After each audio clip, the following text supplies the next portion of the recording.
दिखी विकास में अग्रसर सरकार, जनगण मन के हुए सपने अब साकार। अब हम जैसे युवाओं को टेंशन लेने की कोई जरूरत नहीं है, क्योंकि उत्तराखंड सरकार के मुख्यमंत्री स्वरोजगार योजना के जरिए हम युवाओं को रोजगार से जोड़ा जा रहा है। अलग अलग विभागों में चलाई जा रही अन्य रोजगार योजनाओं का लाभ देने के लिए अब एक ही जगह पर कैंप लगाकर सारी औपचारिकताएं पूरी की जा रही हैं। इसके साथ ही नैनो उद्यम जैसे सिलाई, बुनाई, फल सब्जी विक्रेता, ऐसे लोगों को भी सरकार वित्तीय अनुदान दे रही है। धामी जी की सरकार ने कोरोना काल में प्रभावित हुई भर्ती प्रक्रियाओं में युवकों को बड़ी राहत देते हुए समूह ग और ख के पदों पर आयु सीमा में 1 वर्ष की छूट दी है। और यही नहीं, मार्च 2022 तक होने वाली भर्ती परीक्षाओं में लिया जाने वाला शुल्क भी धामी जी ने अब माफ कर दिया है। वीर चंद्र सिंह गढ़वाली पर्यटन स्वरोजगार योजना के तहत दी जाने वाली सब्सिडी को बढ़ाया जा रहा है। अब स्टार्टअप के लिए भी सरकार युवाओं को सहूलियत दे रही है। श्रीनगर, हल्द्वानी और देहरादून के मेडिकल कॉलेजों में 501 पदों को सृजित किया गया है और इसी के साथ ही राजकीय नर्सिंग कॉलेज बाजपुर में 70 पदों की स्वीकृति दे दी गई है। उत्तराखंड में लगभग 22 से 24,000 रिक्त पदों और बैकलॉग के साथ ही समस्त रिक्त पदों पर भर्ती प्रक्रिया शुरू हो चुकी है। अब मिलेगा हमें रोजगार का अधिकार। युवाओं के संग है हम, उत्तराखंड है हम। नमस्कार, उत्तराखंड की खबरों में आपका स्वागत है। मैं हूं आपके साथ आकाश। अब देखते हैं खबरें विस्तार से। देश के पहले सीडीएस बिपिन रावत के आकस्मिक निधन पर उत्तराखंड ही नहीं पूरे देश में शोक की लहर है। विधानसभा सत्र के पहले दिन विधानसभा में सीडीएस बिपिन रावत को पुष्पांजलि अर्पित की गई, जिसमें मुख्यमंत्री समेत तमाम विधायकों और मंत्रियों ने सीडीएस रावत को पुष्पांजलि अर्पित की। हालांकि आज सदन के भीतर सीडीएस बिपिन रावत के आकस्मिक निधन पर शोक व्यक्त किया गया और सदन में पुष्कर सिंह धामी, नेता प्रतिपक्ष प्रीतम सिंह समेत कैबिनेट मंत्री और विधायकों ने अपने वक्तव्य को रखा और फिर 2 मिनट का मौन रखने के बाद सदन की कार्रवाई 10 दिसंबर तक के लिए स्थगित कर दी गई। हमारे देश को और विशेषकर हमारे प्रदेश को जनरल बिपिन रावत जी के निधन से बहुत बड़ी क्षति हुई और आज का पूरा सत्र पहले दिन का हम लोगों ने उनको समर्पित किया है। 3 दिन का यहाँ राजकीय अवकाश घोषित किया है। उनका जाना हमारे पूरे भारतवर्ष के लिए, पूरी सेना के लिए, सभी लोगों के लिए, आम जनमानस के लिए बहुत बड़ी क्षति है। देश के पहले सीडीएस जनरल बिपिन रावत को आज भाजपा प्रदेश कार्यालय में श्रद्धांजलि दी गई। बीते रोज हेलीकॉप्टर दुर्घटना में सीडीएस जनरल रावत का देहांत हो गया था।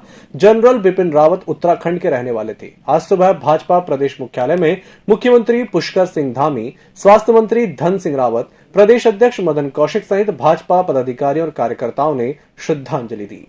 आज भारतीय जनता पार्टी उत्तराखंड के द्वारा अपने प्रदेश कार्यालय में अपने सच्चे सैनिक को, और उत्तराखंड के लिए तो विशेष क्षति है, उत्तराखंड के सपूत थे और उत्तराखंड का पूरे देश में उनका नाम रोशन किया था। आज भारतीय जनता पार्टी परिवार उनको श्रद्धांजलि दे रहा है और इस दुख की घड़ी में हम उनके परिजनों के साथ हैं, हमारी संवेदनाएं उनके साथ हैं।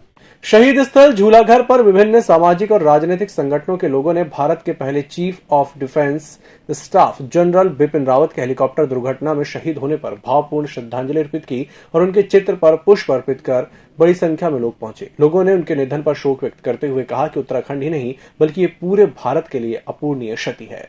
ये बहुत बड़ी देश के लिए एक घटना हुई है। इसके लिए हम राज अकीदत पेश करते हैं और खुदा से दुआ करते हैं इनकी रूह को सवाब पहुँचे। और जो हमारे जनरल रावत जी से, इन्होंने देश के लिए बहुत अच्छे काम किए हैं।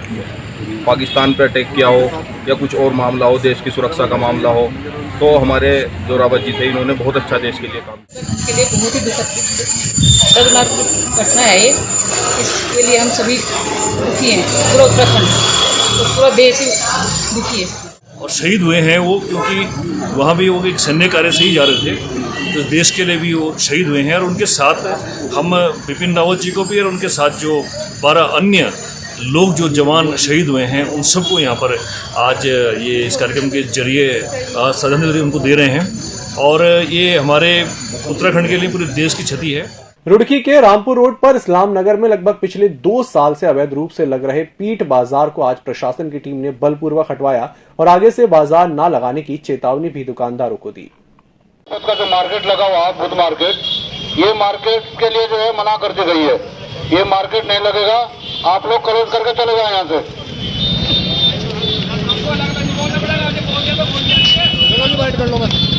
बहुत हो गया तहसीलदार साहब है पीछे। नगर पालिका के बिना परमिशन के मार्केट लगा है कोरोना संक्रमण को भी देखते हुए भी ये कार्रवाई कि जा करके हम देखें कि कितना कोविड नियमों का पालन किया जाए। बिना परमिशन के मार्केट लगेगा तो ये तो इलीगल है और इस पर नियमानुसार कार्रवाई की जा रही है। दोनों पकड़ा दी गए जिनके मास्क नहीं पहने हुए जल्दी तो उनके भी चालान नगर पालिका के द्वारा नगर निगम के द्वारा काटे जाए। ये पहले अवैध कब्जे अवैध कार्य को प्रोत्साहन देते हैं और उसके बाद उसे हटाने की लीपापोती करते हैं।